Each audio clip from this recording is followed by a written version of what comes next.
Hello friends, welcome to my channel study smart. I am Ruchi Pandey, science teacher. हम देख रहे थे क्लास 10th का chapter number 6 life processes and इसमें हमारी नेक्स्ट प्रोसेस है that is human respiratory system. Respiratory system के बारे में हमने कल के वीडियो में थोड़ा सा देखा था। अब यहाँ हम ह्यूमन रेस्पिरेटरी सिस्टम देखेंगे। तो रेस्पिरेटरी सिस्टम के थ्रू जो एयर है वो पास ऑन होती है। तो सबसे पहले नोस्ट्रिल के बाद आता है नेज़ल पैसेज, फिर पास ऑन होती है nasal cavity, then pharynx and then larynx, then trachea, bronchi, lungs, bronchioles, alveolars and then blood capillaries. And इसमें भी एल्वियोलाई और रेस्पिरेटरी ब्रोंक्यूल्स अलग अलग इसके पार्ट्स होते हैं। तो हम डायग्राम में देखते हैं।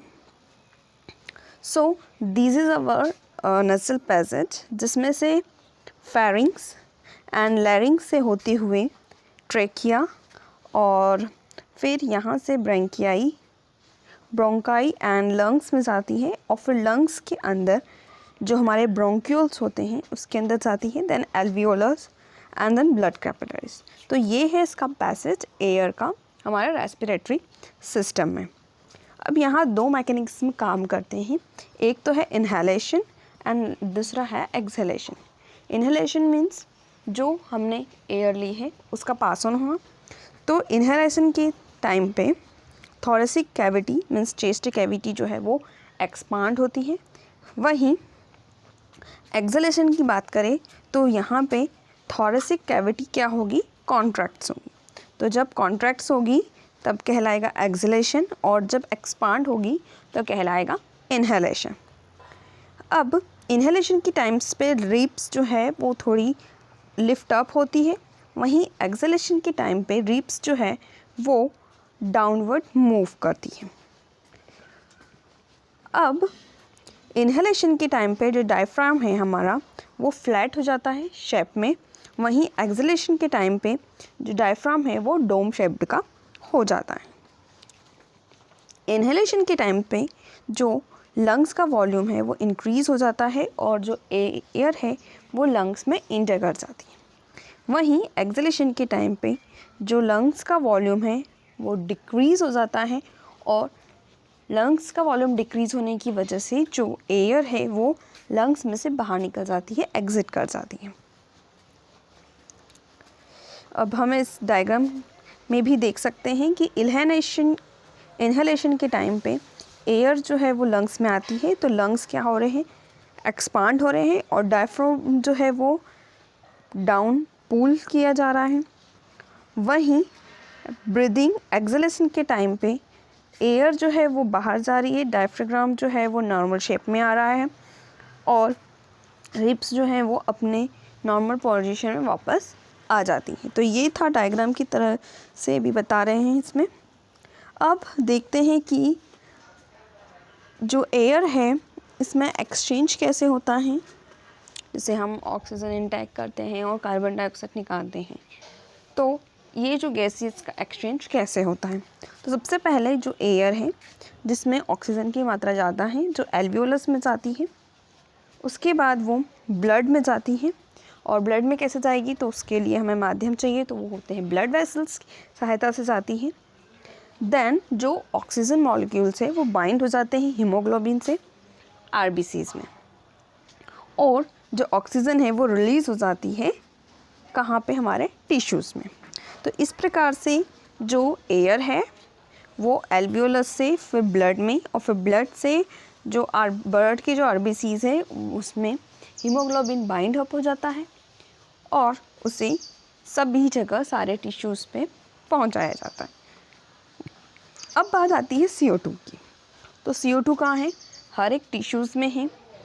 प्रोसेस होने के बाद जो एक्स्ट्रा CO2 बचता है वो अब टिश्यू से ये CO2 ब्लड में रिलीज़ होते हैं। फिर ये जो डिज़ोल्व्ड CO2 है ब्लड में, ये ब्लड वेसल्स के में होते हुए एल्वियोलर सैक में जाती है। तो ब्लड वेसल से होते हुए कहाँ जा रही है, एल्वियोलर सैक में। और नोस्ट्रिल फिर एल्वियोलर सैक से नोस्ट्रिल में जाती है और आउटसाइड ये सेंट आउट हो जाती है। अब जो टेरेस्ट्रियल ऑर्गेनिज्म हैं वो एटमॉस्फेरिक ऑक्सीजन का यूज़ करते हैं रेस्पिरेशन के लिए, वहीं जो एक्वेटिक ऑर्गेनिज्म हैं वो डिज़ोल्व्ड ऑक्सीजन का यूज़ करते हैं रेस्पिरेशन के लिए। अब वहीं हम प्लांट की बात करें तो प्लांट में भी रेस्पिरेशन जो है वो सिंपलर वे में होता है एनिमल से। जो गैसेस एक्सचेंज है वो या तो लीव्स की स्टोमेटा की वजह से होता है, या स्टेम में जो लेंटिसल्स होते हैं उस वजह से होता है, या रूट्स की जनरल सरफेस से। तो ये 3 तरीक़ों से प्लांट्स में रेस्पिरेशन हम देख सकते हैं। अब है लाइफ प्रोसेसेस का सेकंड पार्ट, जिसमें है ट्रांसपोरेशन एंड एक्सक्रीशन। तो दूसरे मल्टीसेलुलर ऑर्गेनिज्म की तरह ही रेगुलर सप्लाई ऑफ फूड ज़रूरी है, ऑक्सीजन ज़रूरी है। इससे ये फंक्शन जो है वो सर्कुलेटरी सिस्टम और ट्रांसपोर्ट सिस्टम की वजह से कंप्लीट हो पाता है। अब सर्कुलेटरी सिस्टम जो ह्यूमन बींग्स का है उसमें क्या क्या चीज़ें रहती हैं, तो एक पंपिंग ऑर्गन होता है जो मेनली क्या है हमारा हार्ट, फिर होते हैं ब्लड वेसल्स जैसे कि आर्टरीज और वेंस, वहीं एक सर्कुलेटरी मीडियम भी लगता है जिसकी मदद से जो हमारे मटेरियल है वो एक जगह से दूसरी जगह जा पाए, तो वो काम करते हैं ब्लड और लिम्फ। अब जो हमारा अब इसे हम एक डायग्राम से पहले समझने की कोशिश करेंगे। तो जो हमारा डीऑक्सीजनेटेड ब्लड है बॉडी पार्ट में, वो हमारे वेना केवा की मदद से, वेना केवा क्या है हमारी वेंस है, सबसे बड़ी वेंस है, इसकी मदद से वो राइट एट्रियम में जाती है और उस टाइम राइट एट्रियम कैसा होता है, रिलैक्स्ड होता है। फिर जब वो कॉन्ट्रैक्ट होता है तो फिर ये राइट वेंट्रिकल में उस ब्लड को भेज देता है। अभी ये रिलैक्स्ड है जब इसके पास ब्लड आया है। अब जब ब्लड उस पर कलेक्ट हो गया उसके बाद वो कॉन्ट्रैक्ट होगा और वहाँ से जो ब्लड है वो कहाँ जाएगा, लंग्स में।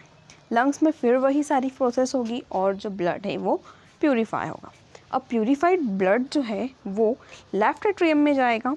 वहाँ पे ये लेफ़्ट एट्रियम क्या है, सबसे ज़्यादा हमारी आर्टरीज़ हैं, यहाँ पे ये रिलैक्स्ड में है। जैसे ही इसके पास अमाउंट हो जाएगा कलेक्ट, वो कहाँ क्या होगा, कॉन्ट्रैक्ट होगा और वहाँ से ब्लड जाएगा लेफ़्ट वेंट्रिकल में।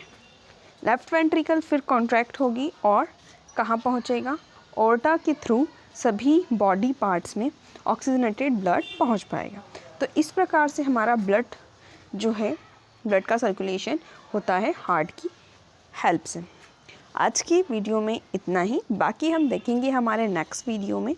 आई होप आपको सारी चीज़ें समझ में आ गई हों, और अगर आपको लगता है कि ये नॉलेज आपके किसी फ्रेंड्स या फैमिली मेम्बर के लिए भी यूज़फुल होगा तो उनके साथ भी इसे शेयर कीजिए, और अगर कोई क्वेरी हो तो मुझसे कमेंट कीजिएगा।